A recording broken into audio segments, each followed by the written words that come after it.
Hello friends, welcome to I exam B. I am Sushil Ragade, ex manager Reserve Bank of India. आज है 19 अक्टूबर और आज आरबीआई ग्रेड बी का फेज़ 2 का पेपर एक हो चुका है। एफएम का उसका कुछ रिएक्शन आया था सुबह 10:30 पौने 11 बजे के पास पास ही मुझे कुछ मैसेज आए थे, मैंने टेलीग्राम पे पोस्ट भी किए थे।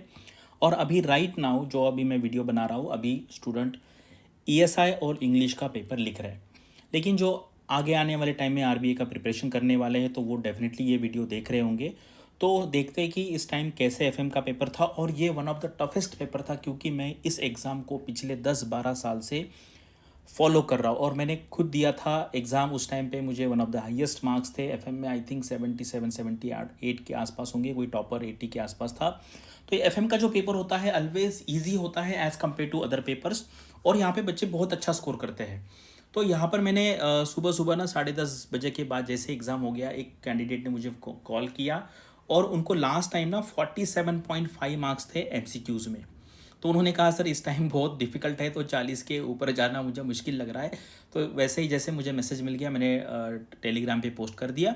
काफ़ी सारे स्टूडेंट ने मैसेज किया, मैं उनके डायरेक्टली मैसेज भी दिखाऊंगा आपको, और यहाँ पे आपका क्या ओपिनियन है, किस तरीके से करना है। और एक बात यहाँ पर जान लीजिए कि जो इंडिया की जो हाई लेवल की एग्ज़ाम्स होती है उसमें एक जो क्वालिटी है वो बहुत ज़रूरी है। अगर वो आपके पास नहीं है तो बहुत मुश्किल है एग्ज़ाम्स निकलना। उसको कहता है मेमोराइजेशन, या रट्टा लगाना या याद रखना।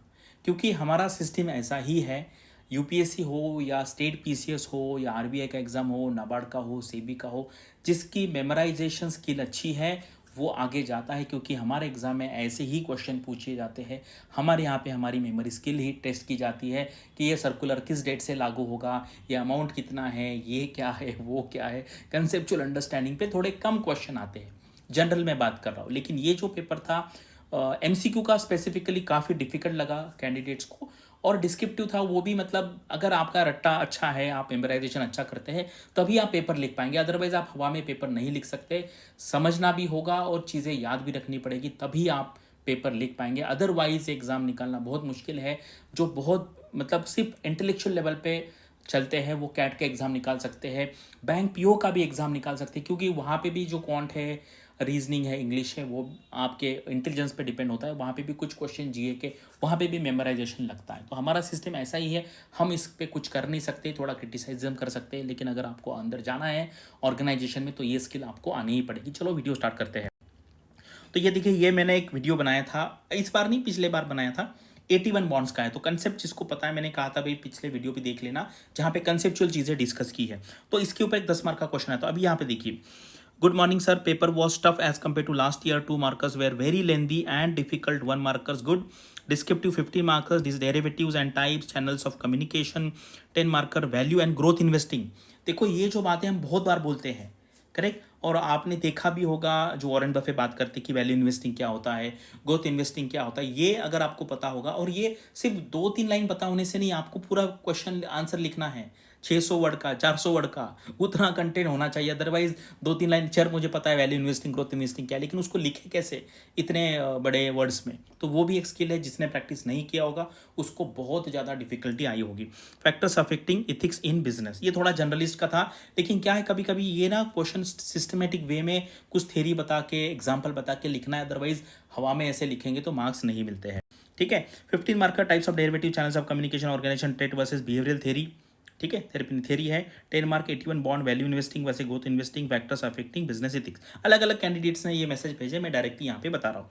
Sir FM paper review, MCQs 2 markers above average plus wordy question, 1 marker easy and doable, descriptive 3 questions were of very easy types same as last year. लेकिन ये क्या है, कभी कभी ना दिखने में ऊपर ऊपर लेवल पे वैल्यू और ग्रोथ, ये दिखने में इजी लगता है कि यार मुझे आता है, लेकिन उसको 600 वर्ड में सिस्टमेटिक वे में लिखना, दैट इज अ चैलेंज। ठीक है, दैट इज चैलेंज। तो यहाँ पे जब मार्क्स आएंगे तभी हमें पता चलेगा कि किस तरीके से आपको मार्क्स मिले। उसके बाद ये 10 मार्क्स 81 बॉन्ड है, factors affecting business ethics, growth versus value investing वाला है। 15 marker, channels of communication, derivative, state versus behaviour. अब ये थेरीज है ना, ये सिर्फ पता होने से नहीं चलेगा, आपको पूरा पता होना चाहिए। उसके जो थिंकर्स होते हैं वो पता होने चाहिए, उसके बारे में एग्जैक्टली जो कहते हैं कि मैंने स्टार्टिंग में उसीलिए कहा कि अगर आपने याद नहीं रखा तो आप नहीं लिख सकते। करेक्ट। 600 वर्ड, 400 वर्ड, ठीक है, अगर 600 नहीं भाई 500 तो भी लिखना है, 400 की जगह पे 350 तो भी लिखना है, तभी मार्क्स मिलेंगे। सिर्फ आपको वो पता है, इससे नहीं चलेगा। पता तो होना ही चाहिए, लेकिन उसको सिस्टमेटिक वे में अच्छे इंग्लिश में लिखते आना चाहिए, तभी वो फिर मार्क्स में कन्वर्ट होता है। 1 marker were okay sir, but 2 marker question were very random. ठीक है, उसके बाद ये एक सर्कुलर है, ये एक सर्कुलर, इसमें से 4 क्वेश्चन आए थे देखिए। और ये जो है ना, ये डायरेक्टली हम क्या करते हैं ना एग्जाम बी में, हम इंपॉर्टेंट जो सर्कुलर्स है, आरबीआई के सर्कुलर्स है, सेबी के सर्कुलर्स है, नाबार्ड के सर्कुलर्स है, आईआरडीए के सर्कुलर, ये कवर करते हैं। तो ये देखो, ये एक ही मतलब ये 10 नंबर का इसमें न्यूज़ था, इसमें 4 क्वेश्चन कवर हो गए। ठीक है, तो आपके पास अच्छा कंटेंट भी होना चाहिए। और ये बिल्कुल भी नहीं भाई जिसने कोर्स ज्वाइन किया होगा उसको आया होगा, सिर्फ प्रोवाइड करने से नहीं होता। हमने आपको प्रोवाइड कर दिया, लेकिन आप इसको कैसे पढ़ते हैं और कैसे इसको याद रखने का ट्राई करते हैं। देखो, ये मेमोराइजेशन स्किल्स अगर नहीं होगी तो it's very difficult to crack all the top exams. Correct, जैसे एसबीआई पीओ बनना है तो भाई यहाँ पे इतना मेमोराइजेशन नहीं लगता है। ठीक है, थोड़ा जीए बीए निकल जाएगा, आपका क्यूआर अच्छा है तो निकल जाएगा। लेकिन ये जो एग्जाम से जहाँ पे लिखना है, स्पेसिफिकली आरबीआई है, स्पेसिफिकली नाबार्ड है, आईआरडीए के एग्जाम है, सीबी में डिस्क्रिप्टिव पेपर नहीं है, लेकिन उसका जो एमसीक्यू होता है उसमें भी काफ़ी सारी चीज़ें आपको याद रखनी है। करेक्ट, यूपीएससी तो बहुत बड़ा पेपर एग्जाम होता है। उसके बाद आपका स्टेट पीसीएस का बड़ा एग्जाम होता है। एसएससी में चलेगा, क्योंकि वहाँ पे वो एसएससी मुझे लगता है प्योर इंटेलिजेंस बेस पे है। वहाँ पे इतना अंडरस्टैंड मतलब मेमोराइजेशन नहीं लगेगा आपको, जीए का रोल वहाँ पे कम है, लेकिन वहाँ पे क्वांट और इंग्लिश आपका टच नॉच होना चाहिए अगर आपको टॉप पोस्ट चाहिए एसएससी की। तो वो आपको देखो, ये क्या है ना, ऐसा नहीं कि भाई आप आ गए और कोई भी एग्जाम देने चले गए, ऐसा नहीं है। आपको देखना पड़ेगा पहले कि आपकी क्या स्किल है, आप लिख सकते क्या अच्छा, करेक्ट, आप याद रख सकते क्या अच्छा। आप मुझे बोलिए कितना भी भाई 50 चीज़ें आप मुझे एक लाइन में दीजिए, मैं सारा याद कर लूँगा, क्योंकि मेरा वो स्किल है।